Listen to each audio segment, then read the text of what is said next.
अल्लाह की देन है, अल्लाह की देन है। हर एक 9 महीने के बाद आप खेती करते जाओ, ठीक है। आपका अल्लाह दे रहा है तो भाई आप नौकरी भी अल्लाह से मांग लो ना भाई। हम दो हमारे 70, सबके हाथ में ईंटा पत्थर, ऐसा होता है? ये तो यही कर रहे हैं भाई। हर मुसलमान जिहादी नहीं होता, पर हर जिहादी मुसलमान होता है। ऐसा क्यों? ये अजमेर शरीफ कहीं वही दरगाह तो नहीं है जहाँ पे कई हिंदू लड़कियों का बलात्कार किया गया था?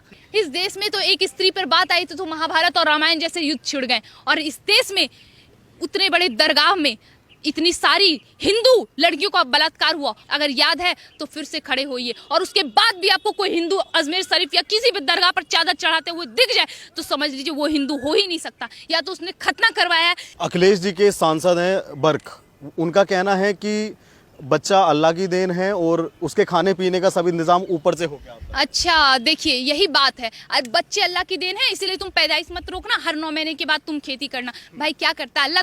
तुम्हें बच्चे पैदा करके दे रहा है, सब काम तो तुम ही कर रहे हो। तुम अल्लाह को फालतू का बदनाम कर रहे हो। अल्लाह के नाम पे तुम बच्चे पैदा कर रहे हो, अल्लाह के नाम पे तुम बम विस्फोट कर रहे हो, अल्लाह के नाम पे तुम हिंदुओं को टारगेट करके मार रहे हो, हिंदुओं का घर जला रहे हो, गाड़ियां जला रहे हो, हिंदुओं का मंदिर तोड़ रहे हो, अल्लाह अकबर बोल के तुम दंगा कर रहे हो, और तुम कहते हो अल्लाह का देन है। अरे यार अल्लाह को तो बख्श दो यार। अल्लाह तो तुम्हें तो अल्लाह ने भेजा नहीं, ये बात तो तुम मानो। हमारे भगवान ने भेजा है तुम्हें, हमारे भगवान का निर्माता हो तुम। ऊपर से तुम हिंदू बन के आते हो, नीचे तुम्हें मुसलमान बना दिया जाता है, ठीक है। इतनी दम नहीं है, लेकिन फिर भी अगर तुम मानते हो तो मैं उनका सम्मान करती हूँ। और एक चीज बोलती हूँ, कम से कम अल्लाह को बख्श दो। उनको क्यों टारगेट कर रहे हो कि हमारे अल्लाह अगर तुमको सब कुछ देता है, एक काम करो, हाथ जोड़ो, बोलो हे अल्लाह हमें तुम नौकरी भी दे दो, हमें मोदी की जरूरत नहीं, हटाओ इस मोदी को, मोदी से हमें मतलब ही नहीं। अल्लाह से नौकरी भी मांग लो ना। फिर क्यों छाती पीटते हुए आते हो कि मोदी सरकार सिर्फ हिंदू मुसलमान करवा रही है, मंदिर मस्जिद करवा रही है, नौकरी नहीं दे रही है। मैं एक बात बता दूं, हमारे देश में जितनी मंदिर है ना, वो इस देश में मौजूद हर एक मंदिर इस देश का राज्य तक चलाती है। जम्मू कश्मीर में वैष्णो देवी मंदिर, पूरा वैष्णो देवी कश्मीर को चलाता है।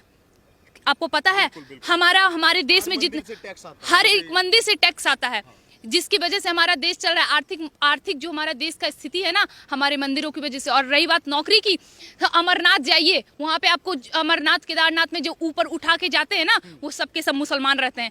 ये किया है हमारे मंदिरों ने, ये किया है हमारी सरकार ने। ये है हमारा हिंदुत्व, जो मुसलमानों गैर हिंदू को भी नौकरी दे रही है। और तुम नौकरी की बात करते हो, पैदाइश बढ़ाते हो और कहते हो कि सरकार नौकरियां दे और अल्लाह की देन है। ये अल्लाह की कोई देन नहीं है, ये तुम्हारी मानसिकता की देन है। इसे बदलो। जनसंख्या नियंत्रण कानून आ रहा है, उसका समर्थन करो। देश मत जलाना, देश जलाओगे तो फिर अगला कोख भी तुम्हारा जलेगा। क्या मानती है कि अगर इससे पहले भी कई सारे कानून आए, हमने देखा कि उत्तर प्रदेश के अंदर NSA भी लग गया लोगों के ऊपर, वो तब भी नहीं माने, तो क्या जनसंख्या कानून अगर आता है तो वो उसका पालन करेंगे? किस तरह पालन कराया जाए? देखिए, इतना तो आप एकदम 100% तय रखिए कि मुसलमान पालन नहीं करने वाले हैं। इस देश में CA आया, NRC आया, किसान बिल आया, कितना सारा बिल आया, और सारे बिलों में देखिए ना, आपको लग रहा होगा कि ये लोग मुसलमान के विरुद्ध है। अच्छा एक बात बताइए, जब बिल आता है तो इसमें अफजुल गुरु, बुरहान वानी, ये सब कहाँ से आ जाते हैं? अफजल हम शर्मिंदा है, तेरे कातिल जिंदा है, बुरहान वानी के खिलाफ समर्थन में नारे लगते हैं। अरे भाई, जब यहाँ पे बात CA NRC किसान बिल सबका होता है, और तब ऐसे मुद्दे कहाँ से आते हैं? मतलब तुम जा रहे हो विरोध करने और शाहीन बाग में, और वहाँ पे अपने शेरनियों को भेज दिया कि तुम विरोध करो, और वहाँ पे शेरनियाँ निकलती हैं तो एक अलग चीज लेके निकलती है, एक अलग अल्लाह की देन लेके निकलती हैं। ये ऐसा तो मतलब ऐसा कौन सा कानून है और ऐसा कौन सा प्रदर्शन होता है जहाँ पे औरतें प्रेग्नेंट हो जाती हैं? मतलब वो भी अल्लाह की देन है भाई? ऐसा होता होगा तब तो। ये क्या है? ये देखिए, आप इस बात को कभी स्वीकार मत करना कि इस देश के मुसलमान इस देश में आया वो किसी भी कानून का पालन करेंगे। लेकिन हाँ, सरकार से मैं यही हाथ जोड़ के बोलूंगी कि जैसे भी पालन करवाना है आप करवाओ, क्योंकि आप सरकार ना एक गलती कर रही है। जानते हैं क्या? मुगल की पैदाइश, कलाम के वंशज, हिंदू, ये जयचंद वाले हिंदू और ये कट्टर हिंदू जो अपने धर्म के लिए लड़ रहे हैं, इन सबको मिला के लेके चलना चाहती है। अब पॉसिबल नहीं है, अब काटे जाएंगे, आंख के बदली आंख। अब ये नहीं होगा। अब जितना सहना था, जितना करना था कर लिया। सरकार से हाथ जोड़ की गुजारिश है, जिसको जो सोचना है सोचने दो। सबके सामने अपने आप को महान साबित करना बंद करो और जो देश में कानून आने चाहिए, इस देश के समर्थन में, इस देश को बचाने में, आर्थिक मजबूती के लिए जो भी कानून आने चाहिए आप लाओ, समर्थन तो हम देंगे। और जो समर्थन नहीं करता, आप सरकार हो, आप कुछ भी कर सकते हो, करो अपने पावर का उपयोग। और कैसे इस देश को सुधारना है ये सरकार के हाथ में, और कुछ हम जैसे हिंदुओं के हाथ में, जो हमें खुद करना होगा। इस तरह सरकार को या फिर हम किसी को टारगेट नहीं कर सकते, हमें खुद अपने लिए खड़ा होना होगा।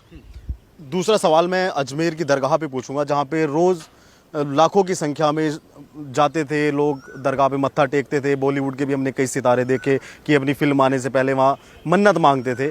आज उस दरगाह से ऐसे स्टेटमेंट आना, गर्दन कलम करने के स्टेटमेंट आना, और वहाँ का 90% बिजनेस ठप हो चुका है। क्या कहना चाहेंगे अजमेर दरगाह? देखिए, इतना तो मैं मानती हूँ कि हाँ, बदलाव तो हुआ है। जो हमारे देश में ये माहौल छिड़ रहा है, या हिंदू मारे जा रहे हैं, या आप जिस वजह से बोलो, या भारतीय जनता पार्टी की वजह से बोलो, बदलाव तो आ रहे हैं, हिंदू जागृत तो हो रहे हैं। देखिए क्या है ना कि हिंदुओं के मन में बहुत सारा कचरा भरा पड़ा है, उसे निकलने में समय लगेगा, उससे समय दीजिए, उस समय। और मुझे भरोसा है अपने हिंदू भाइयों पर कि वो जरूर समझेंगे, हिंदू बहनों पर कि वो लफ्ज़ जिहाद से बचेंगी, और ऐसे सभी चीज़ों, मुसलमान से रिलेटेड हर एक चीज़ों का विरोध करेंगी और इन सब से निकलेंगी। और रही बात अजमेर शरीफ दरगाह की, ये अजमेर शरीफ कहीं वही दरगाह तो नहीं है जहाँ पे कई हिंदू लड़कियों का बलात्कार किया गया था। ये दरगाह वही है जहाँ पे बोला गया था कि सबसे बड़ा बलात्कार हुआ। कहाँ है ये मुद्दा? क्या भूल गए? इस देश में तो एक स्त्री पर बात आई तो महाभारत और रामायण जैसे युद्ध छिड़ गए, और इस देश में उतने बड़े दरगाह में इतनी सारी हिंदू लड़कियों का बलात्कार हुआ, और इस देश के हिंदू युवा शांत हैं। क्या उन्होंने हाथ में चूड़ियां पहन ली, या फिर वो भूल गए, या फिर उनका खून पानी हो गया? मैं उनसे सवाल पूछना, आप छोड़ दीजिए मुसलमान को, आप साइड करिए, मुझे मतलब नहीं है। उनकी औकात ही यही है, वो करेंगे ही ये। उनका धर्म, उनका सब कुछ यही सिखाता है कि तुम ये करो, लेकिन हमारा धर्म तो नहीं सिखाता है। तो कहाँ गए हिंदू? क्यों भूल गए उस चीज को? जिस तरह हमने अपने गुमनाम सिपाही को हम भूल गए ना, भगत सिंह, राजगुरु, सुखदेव, चंद्रशेखर आजाद, सुभाष चंद्र बोस, उन सबको भूल गए ना। ठीक उसी तरह हम ये भी भूल गए कि हमारे देश में किस प्रकार हिंदुओं को मारा गया है, हिंदू बहनों को, हिंदू माताओं को के साथ गलत किया गया है। अजमेर शरीफ में भी वही हुआ था। आज फिर से ये बात उठाए तो मैं फिर से सवाल पूछती हूँ, क्या आप लोगों को याद है कि अजमेर शरीफ में किस प्रकार उन सभी महिलाओं के साथ बलात्कार, दुष्कर्म किया गया था? अगर याद है तो फिर से खड़े होइए, और उसके बाद भी आपको कोई हिंदू अजमेर शरीफ या किसी भी दरगाह पर चादर चढ़ाते हुए दिख जाए तो समझ लीजिए वो हिंदू हो ही नहीं सकता। या तो उसने खतना करवाया है, या तो वो इस देश का कभी नहीं हो सकता, या फिर वो हिंदू के नाम पे कलंक है। वैसे हिंदू जो हिंदू माताओं, हिंदू बहनों का दुख दर्द ना समझ पाए, उन्हें सेफ ना रख सके, सुरक्षित ना रख सके, उन्हें हिंदू कहलाने का हक नहीं है। ये इस देश में रह के इस तरह के बयान दे सकते हैं ना, दे रहे हैं ना, तो उसका जिम्मेदार भी हम और हमारी सरकार है। चीन जैसे देश में जाके आप देख लें, वहाँ पे मुसलमानों की क्या स्थिति है ना, आप जाके देख लें। किसी और भी कंट्री में जाके देख लें, वहाँ पे मुसलमानों की क्या स्थिति है।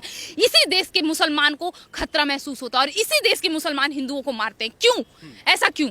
इसका रीज़न हम, आप और हमारी सरकार है, जो हम कहते हैं आओ हमें मारो, हमें काटो। हम तो बैठे ही इसी चीज़ के लिए हैं। ये बात सच दिखाई दे रही है। ये हमारे देश के मुसलमान ही है जो इतना चीख चीख के बोल रहे हैं। बाकी देश में कभी बोल के दिखाएं, काट दिए जाएंगे। और वहाँ पे कैसे रहा जाता है ना, जरा उन्हें बोलिए, सीख के आएँ, और हमारे देश में रह के हमारा माहौल खराब ना करें। इस देश के जो मूल निवासी हैं उन्हें जिंदा रहने का हक है, और हमें जिंदा रहना है। इसके लिए हमें जो कदम उठाना पड़ेगा उठाएंगे।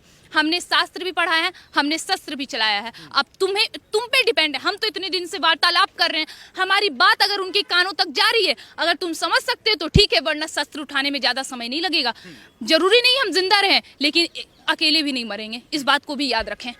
विश्व के भूभाग का 2.4% जो भूमि है वो भारत के पास है, और आबादी विश्व की यहाँ पे 18% यहाँ पे रहती है। कोई गंभीर आप कोई स्टेटमेंट या कोई गंभीर कोई मैसेज देना चाहती हूँ? आप युवा हैं, आपको लोग सुनते हैं, कोई गंभीर कोई मैसेज देना चाहती हूँ जनसंख्या के बारे में? देखिए, जनसंख्या से नुकसान है इसके। देखिए, जनसंख्या ही एक नुकसान है। अच्छा, आप एक खुद बात बताइए कि अगर हमारे देश में आपको हर एक सुविधा चाहिए, आप कहेंगे कि हमें हर एक तरह का सुविधा चाहिए जैसे बाकी देशों में मिलते हैं, ठीक है, तो ये सुविधा कौन देगा? सरकार देगी। आप सरकार से उम्मीद करते हैं, तो जब आप सरकार से उम्मीद करते हैं तो आप इस तरह के सबसे पहले आपको मैं एक बात बता दूं, मुसलमानों में हक होता है 4 शादियां करने का, है ना। 4 शादी करो, आप चारों से अलग अलग बच्चे पैदा करो, और आपकी जनसंख्या बढ़ रही है बढ़ रही है बढ़ रही है। अब मतलब उनका कोई रुकने का सीमा नहीं है, बढ़ती जाएगी, फिर वो उससे शादी करे, फिर उससे शादी करे, फिर ये जनसंख्या बढ़ती जाएगी। और उसके बाद इनको अल्पसंख्यक की घेरे में भी रखा गया, आरक्षण भी दिया गया है, ठीक है। तो हम जैसे लोग, हम इस देश के मूल निवासी हैं। महाराष्ट्र में बाला साहब ठाकरे जी ने एक चीज कहा था कि जो महाराष्ट्र में जो वहाँ के मूल निवासी हैं, पहला हक उनका होना चाहिए। जो मराठी हैं उन्हें पहला हक मिलना चाहिए। लेकिन ये वहाँ पे क्या हो रहा था, जो दूसरे राज्य से आ रहे थे, चाहे वो बिहारी हो या कोई भी हो, वो जात पात के नाम पे वोट देने तो बिहार चले जाते थे, लेकिन जब नौकरी की बात आती थी तो आप महाराष्ट्र आते थे। ऐसा क्यों ऐसा? जब आप जात पात के नाम पे अपनी सरकार को वोट देते हो तो आप नौकरी भी उनसे मांगो, क्यों नहीं मांगे? क्या गलत कहा बाला साहब ठाकरे ने? आज मैं भी वही कह रही हूँ कि इस देश में मूल निवासी जो हैं इस देश के, उनका सबसे पहला हक होना चाहिए। और इस देश के मूल निवासी हम हैं, हम हिंदू, हम सनातनी। ये बात, ये जो अपने आप को अलग कर रहे हैं ना, हम ब्राह्मण, हम वैश्य, हम शूद्र, हम क्षत्रिय, ये सब जो अपने आप को अलग कर रहे हैं ना, मैं इन लोगों को बता दूं, आप लोग अलग नहीं हो, हम चारों एक ही हैं। हम लोगों को अलग किया गया है, जबरदस्ती हम लोगों को तोड़कर अलग किया गया है। बाकी अगर किसी को भी लगता है कि इस देश में किसी की स्थिति खराब है तो एक बार हमारी सरकार की पूरा लिस्ट देख लें, उनमें आपको समझ आ जाएगा कि दलित कहाँ है, क्षत्रिय कहाँ है, वैश्य कहाँ है, शूद्र कहाँ है, ब्राह्मण कहाँ है। आपको हर एक की स्थिति दिख जाएगी और किसकी क्या स्थिति समझ में आ जाएगी। तो भाई, हमें चाहिए नौकरी, हमें चाहिए रोजगार। हमारे देश में युवाओं में इतना टैलेंट है कि वो ले सकते हैं, लेकिन सरकार भी तो एक नियंत्रण में है ना, वो भी कितने लोगों को देगी? एक सीमित सीमा भी तो होती है। आप अगर इस तरह से जनसंख्या बढ़ाए जाओगे, और इनमें क्या भाई, हम दो हमारे 70, सबके हाथ में ईटा पत्थर, ऐसा होता है? ये तो यही कर रहे हैं भाई। हर मुसलमान जिहादी नहीं होता, पर हर जिहादी मुसलमान होता है। ऐसा क्यों? फिर क्यों आप हर दिन इस तरह से इनका जनसंख्या नियंत्रण रोकना नहीं है? क्यों नहीं रोकना है? अगर रोक देंगे तो भाई हमारा यही रुक जाएगा, हमारा ये हिंदू राष्ट्र बन जाएगा। इनके दिमाग में इस तरह की ख्याल है, ठीक है। और ये मुसलमान हमारे देश में है, अगर इनकी जनसंख्या नियंत्रण में, योगी सरकार जी ने भी यही कहा कि किसी विशेष समुदाय, उन्होंने किसी का नाम नहीं लिया, लेकिन उन्हें समझ में आ गया, शफीकुर रहमान को समझ में आ गया कि भाई हमें कहा जा रहा है। उनका बयान तुरंत आ गया। उन्होंने तो ये नहीं कहा कि मुसलमान, उन्होंने तो नहीं कहा, लेकिन उन्होंने खुद कह दिया कि हमें टारगेट किया जा रहा। इस देश में जनसंख्या नियंत्रण ना होने से जितना नुकसान है ना, उसका हम और आप बैठ के यहाँ अंदाजा भी नहीं लगा सकते हैं। क्योंकि हमें क्या, हमें तो चार कोठली मिल गए, मतलब घर मिल गए, खाना पीना मिल रहा है, अच्छी खासी टैलेंट है, आप जॉब कर ले रहे हैं, बात कर ले रहे हैं, हम अपनी पढ़ाई लिखाई करेंगे, उससे ज़्यादा हमें कोई मतलब नहीं है। पर ये जनसंख्या जो आए दिन बढ़ी जा रही है, उससे हमें नुकसान है, हमें बहुत ज़्यादा नुकसान है। ये बात हमारे देश में ना सिर्फ मुसलमान बल्कि हिंदुओं को समझना चाहिए, जो हिंदू इन मुसलमानों के समर्थन में उतरे हैं। इन्हें ये पैदाइश रोकनी पड़ेगी, अब रोकनी पड़ेगी, क्योंकि अब हम अपने देश को इस तरह टूटने नहीं देंगे। जो हमारे देश में जनसंख्या बढ़ा के, पॉपुलेशन बढ़ा के, पॉल्यूशन बढ़ा रहे हैं ना, इसे अब रोकना पड़ेगा, क्योंकि हमें जिंदा रहना है और इस देश को आर्थिक स्थिति से मजबूत बनाना है। और ये मेरे और आपके हाथ में है, हम सबके हाथ में।